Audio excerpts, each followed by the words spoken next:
Today, in spite of his success and national popularity, Ogunde's theatre still operates as it's always done. It's never had a subsidy or government grant. It survived, as indeed do all the other traveling companies, on its simple ability to pull a crowd.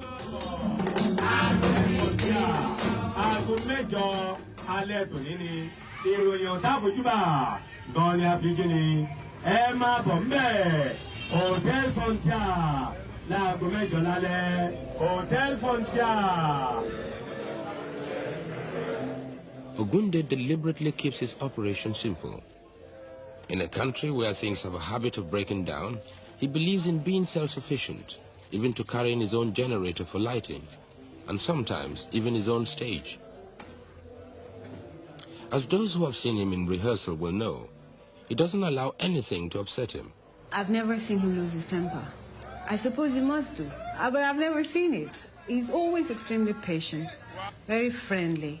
This is how I think he disarms the Nigerians. We are quite an aggressive race as a whole. And he has his own personal style of not being aggressive. And even during the pressure of rehearsals, he's still extremely calm and relaxed.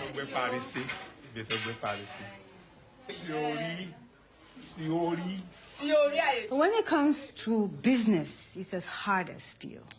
I think, in my own opinion, a good artist is not a good businessman. I think both don't go together. If you're an artist, you can't be a good businessman. A businessman has to go this way. An artist goes straight. And so I cannot call myself a good businessman. He's a very, very good businessman, a shrewd one. He's a good Ijebu man. All Ijebu men are known to be good businessmen. And he shows this in his dealing with customers, like the National Theatre. The National Theatre was the venue for Ogunde's first feature film, the recently made Aye. After it had been running a fortnight, Ogunde had a disagreement with the management on his percentage of the take. So he went into the projection box and removed his film. As a result, there was a riot in the theatre. He always insists on controlling his box office. He will not allow any outsiders to do so. And he then will hand the management cut to them, not the other way around. But Dagri, the old coastal trading port and one-time slave market, where tonight Ogunde is showing Aye in the local open-air cinema. Ogunde doesn't sit down at home and say, the theatre halls are managing my films very well. He's too aware of Nigerian management to leave his management of his art to anybody but himself. He takes complete control. My film is in 35 millimeter, and so I bought a portable projector.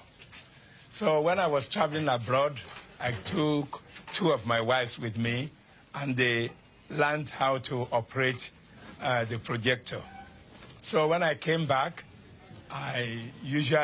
going to show a film somewhere, maybe at the cinema house, or in a school hall, or even in a town hall, then my wife will be there, my daughter will be there. They set up the projector, and the senior wives stand at the gate, collect gate fees, and people go in and we exhibit. By that, I've been able to avoid the cheating by the cinema houses. And this isn't small money we are talking about.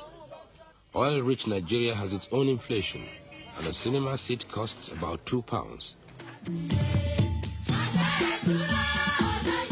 But the Ogunde organization expects a return from other sources too. The family is there in force. Apart from managing the sale of soft drinks and refreshments, there are also Ogunde's latest recordings.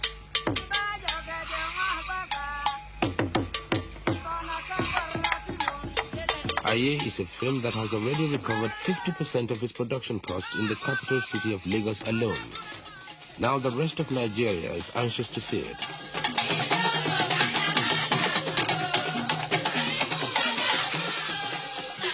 In a country of 90 million people, Ogunde has every reason to feel confident of its success.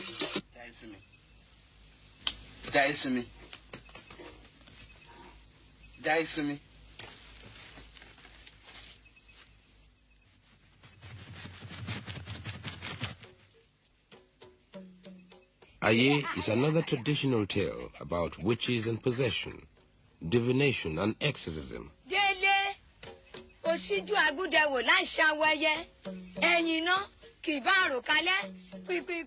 I think my stories are for my people, and my films too are for my people mainly. Then if anybody wants to see it abroad, then I can export to them.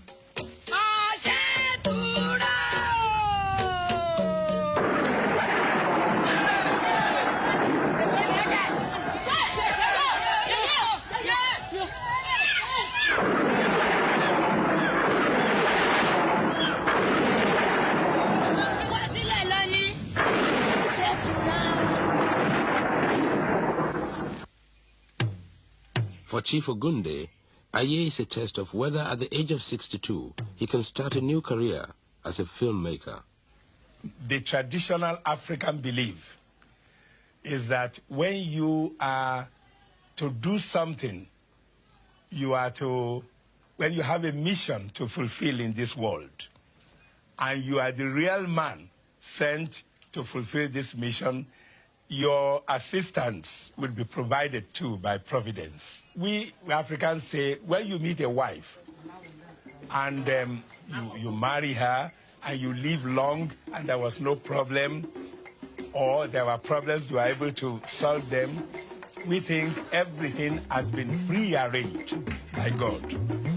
So I now know that because of what I'm to do in this life, my wives and my children have been specially provided to be my assistants.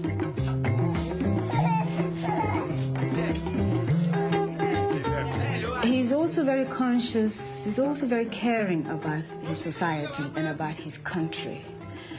And he feels that even if Nigeria is fast changing in its mood and its tastes, that he can still be the spokesman for his people.